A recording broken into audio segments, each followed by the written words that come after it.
Muito bem, chegamos ao capítulo 13 do nosso estudo do livro dos Atos. Esse capítulo, ele vai dizer agora sobre a primeira viagem missionária de Paulo. É o registro aqui do início do ministério de Paulo.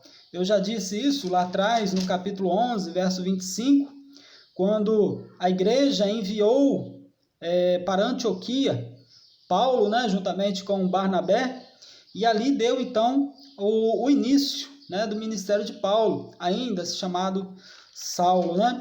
E aqui no capítulo 13 ele abre mostrando aqui a primeira viagem missionária de Paulo.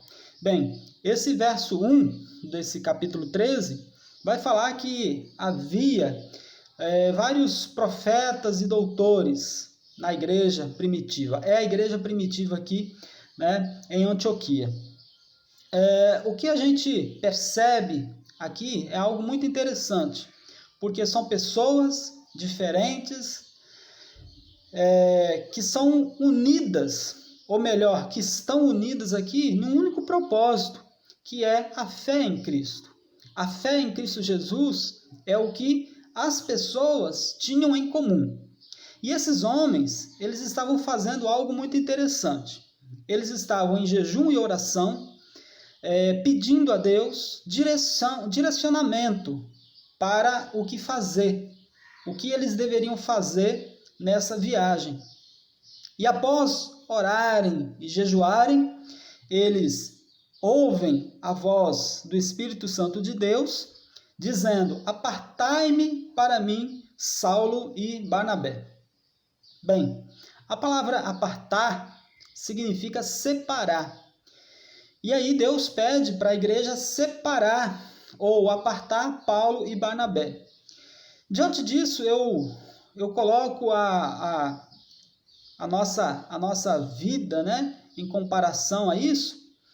E o que nós podemos tirar disso é que todos nós temos algo em nossa vida, nós temos alguma área da nossa vida, algo de nós, que nós podemos separar para a obra de Deus, que nós podemos apartar para a obra de Deus.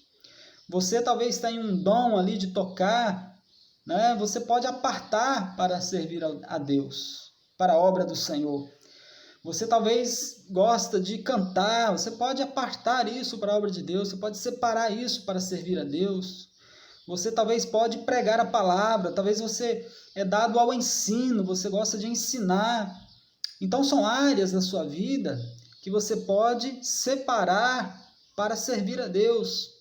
Você não precisa separar toda a sua vida, todo o seu tempo. Você pode continuar na sua vida cotidiana, você pode continuar na sua profissão, seguindo sua carreira, seguindo seus estudos, mas algum ponto na sua vida, alguma área na sua vida, você pode separar para servir ao Senhor, para servir a Deus.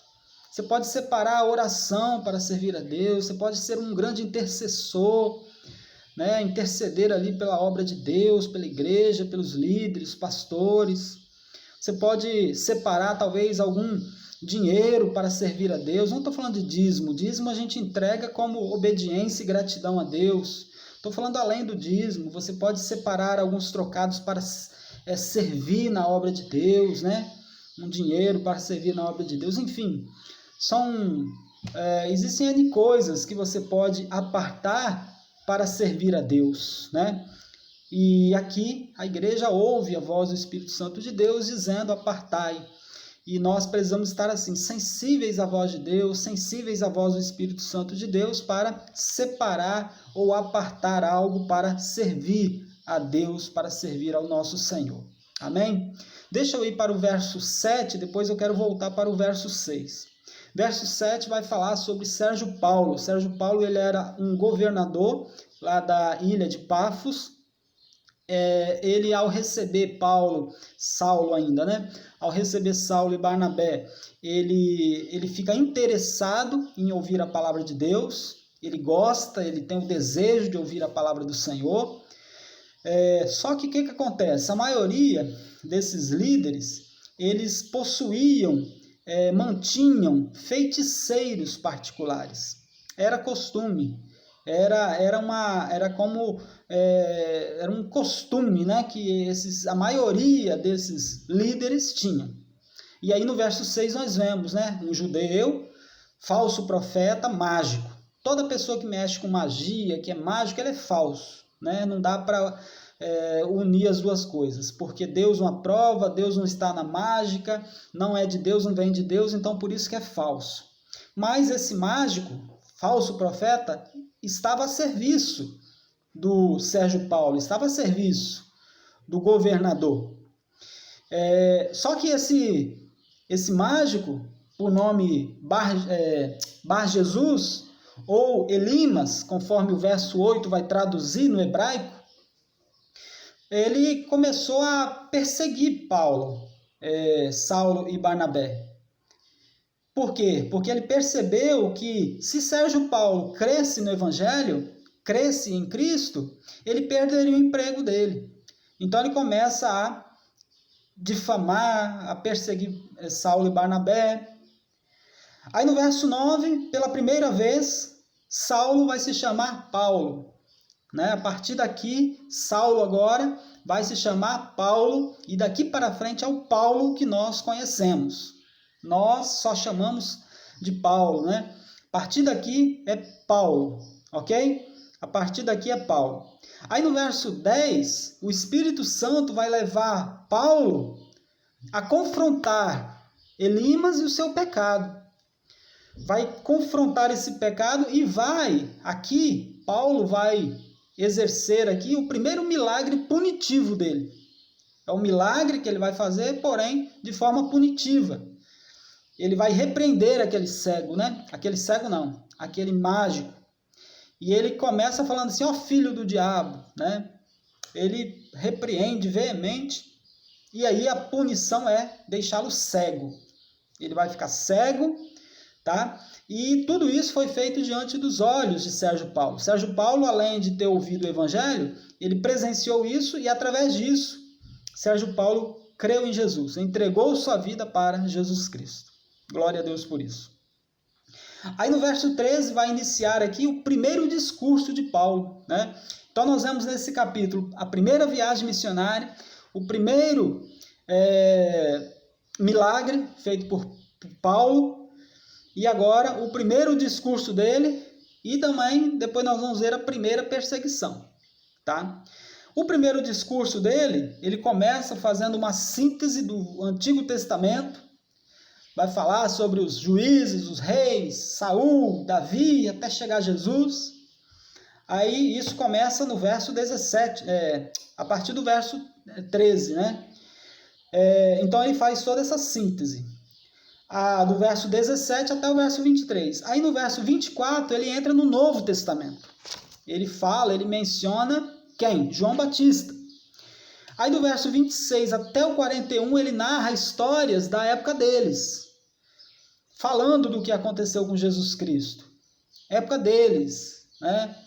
E tudo isso para apresentar Jesus Cristo àqueles homens, né? Tudo isso para apresentar Jesus Cristo àqueles judeus, tá?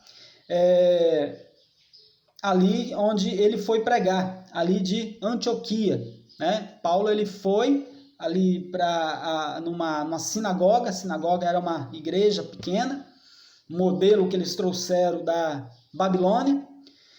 E aí ele então prega, faz o seu discurso naquela igreja pequena.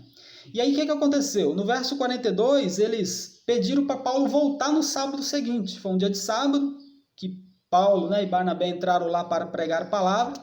E aí no sábado seguinte Paulo voltou lá a pedido deles. Eles gostaram tanto da pregação de Paulo, da exegese de Paulo, né, das palavras de Paulo. Paulo era um homem muito conhecedor do Antigo Testamento, um homem que pronunciava, né, muito bem, tinha uma falácia muito bonita, muito boa, e eles gostaram, pediram para voltar. Só que aí no verso 44 diz que juntou quase toda a cidade, não tinha problema de aglomeração, não existia pandemia naquele tempo, e aí a cidade toda gritou lá naquela sinagoga, e isso causou um problema, porque o judeu começou a ficar inseguro, falou assim, nós vamos perder posto para esses caras. Começaram a ficar com inveja, começaram a ficar com sentimento, né, maligno. E aí eles seduziram mulheres religiosas para iniciar então uma perseguição contra Paulo e Barnabé. Com isso, Paulo falou assim, no verso 46, já que vocês não querem ouvir a palavra de Deus, nós vamos pregar para os gentios. Gentio, eu já falei, que é todo povo que não é judeu. Então, eles foram pregar para o gentio. E aí ele, no verso 47, ele cita Isaías 42:6, que fala assim, eu te tomei pela mão, né, e farei de ti, te pus para a luz dos gentios, né? Então Paulo aqui ele cita Isaías 46, verso 2, no verso 47, tá? No verso 48, os gentios ficaram felizes, né, felizes, alegres por saberem que a salvação também é para eles, que Deus não faz distinção, né? A salvação não está restrita somente para o judeu, como o judeu pregava, mas eles também tinham direito à salvação, tinham direito, né, ao amor de Deus, eles também poderiam ter acesso a esse amor de Deus. Aí no verso 50, como eu disse, houve ali a perseguição, expulsaram eles da cidade, né? Expulsaram dele da cidade. Então aqui está a primeira perseguição.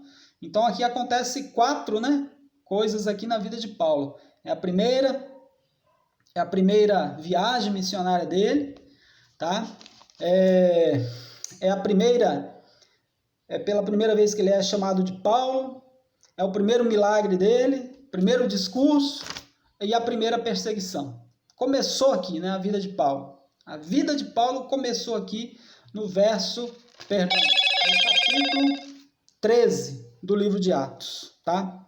Aí no verso 51 diz que eles sacudindo, né, o pó do pé, partiram para Icônio, voltaram para Icônio. O que acontece com esse gesto? Frequentemente os judeus eles sacudiam o pó do pé, dos seus pés, né, quando eles saíam de uma cidade gentílica. Eles estavam dizendo com isso que eles estavam se purificando. Era o ato, esse ato representava a purificação do judeu. Só pelo fato deles terem se aproximado dos gentios, né? Então eles, ao saírem, se distanciarem, eles sacudiam o pó em forma de purificação.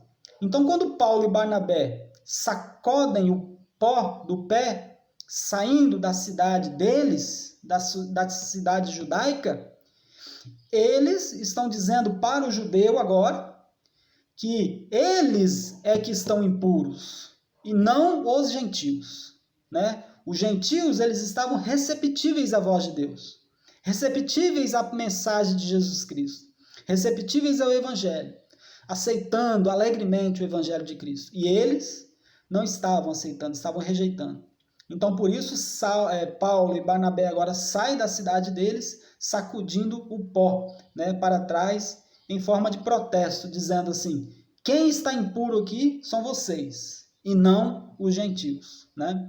Então, Paulo e Barnabé saem por causa, né, do alvoroço que eles fizeram, por causa da afronta deles, por causa da perseguição, deixando eles para trás e pregando, levando o evangelho para os gentios.